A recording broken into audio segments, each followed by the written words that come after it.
Assalamualaikum warahmatullahi wabarakatuh. Hai sahabat Leuser, apa kabarnya nih? Semoga sehat selalu ya. Di podcast kali ini saya mau bicara soal konservasi satwa hutan Leuser. Kira-kira apa ya? Kawasan ekosistem Leuser Aceh memiliki kekayaan yang sangat luar biasa.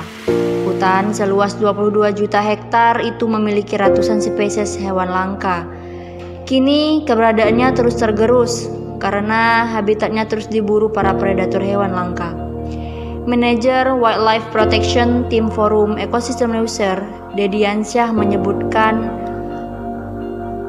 kawasan ekosistem Leuser merupakan rumah bagi 350 spesies burung dan 36 dari 50 spesies burung sundalan. Hampir 65% atau 129 spesies dari 205 spesies mamalia besar dan kecil di Sumatera tercatat hidup di tempat ini. Kini habitat mereka semakin terancam. Berdasarkan data FKL dari Januari hingga Juli 2017, terdapat 142 kasus perburuan dengan jumlah perangkap ditemukan 205 jerat untuk satwa seperti harimau yang selanjutnya dimusnahkan. Kepala Balai Konservasi Sumber Daya Alam Aceh, Sabtu Aji Prabowo, juga membenarkan adanya perburuan hewan di lingkungan kawasan ekosistem Leuser. Adapun saat ini satwa paling banyak diburu di Aceh adalah harimau, gajah, orangutan, rangkong, rusa, terenggiling, dan beberapa satwa dilindungi lainnya.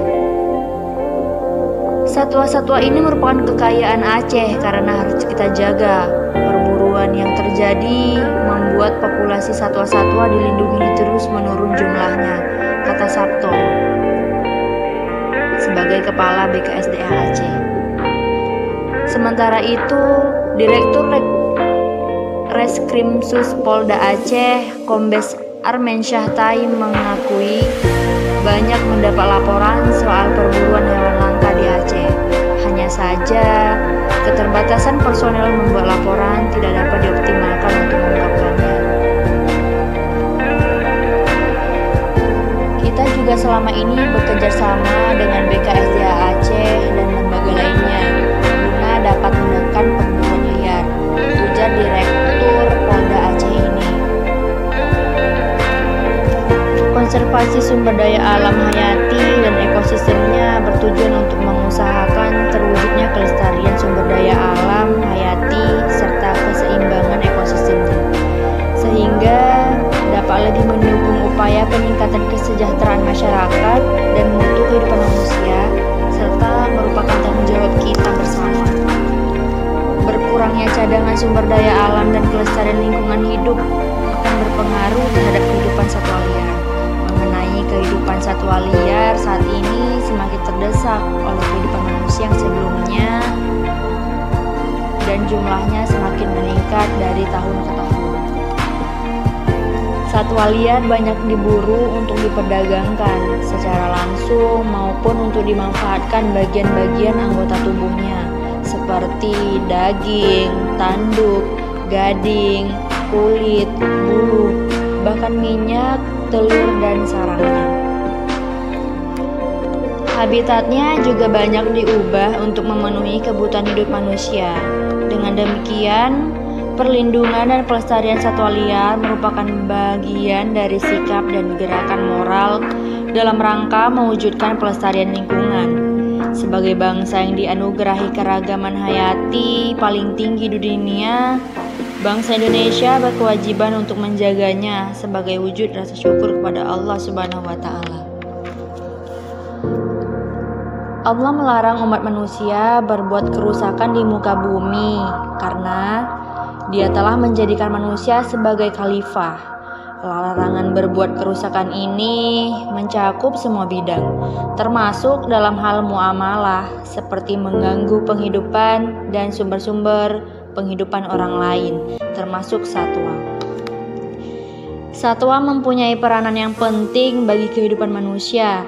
baik ditinjau dari segi ekonomi, penelitian, pendidikan, dan kebudayaan, serta rekreasi dan pariwisata. Untuk itu, perlu kita menjaga kesinambungan antara manusia dan alam sekitar, termasuk kesejahteraan satwa. Maka diperlukan kesadaran dan sosialisasi terhadap masyarakat akan manfaat dan dampak yang akan terjadi. Maka eksploitasi satwa, pembunuhan liar, perdagangan satwa, serta diskriminasi yang telah dilakukan manusia terhadap satwa perlu diperhatikan kembali, karena selain bagian dari doktrin agama sendiri yang melarangnya, hal itu juga demi menyelamatkan kesinambungan alam. Ada beberapa upaya konservasi satwa liar dan langka di negara kita agar tidak punah. Antara lain, yang pertama, mendukung upaya pelestarian lingkungan. Caranya adalah dengan memberikan bantuan finansial maupun moral dalam setiap kampanye yang dilakukan.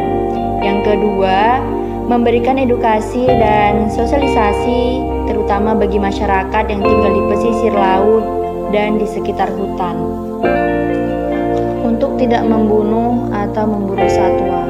Yang ketiga, melaporkan orang yang berburu satwa. Hal ini bertujuan untuk membuat efek jera terhadap orang yang melakukan perburuan dan mengingatkan kepada masyarakat lain yang ingin melakukan perburuan serupa. Yang keempat, menghindari transaksi binatang langka. Dan yang kelima, membuat penangkaran. Hal ini bisa membuat satwa langka bisa berkembang biak agar tidak punah, karena perkembangbiakan ini bisa menjaga satwa tersebut agar tidak punah.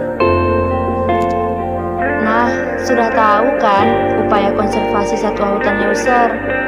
Jika kita tidak mampu untuk memperbaiki, maka sekurang-kurangnya kita tidak merusak alam ini.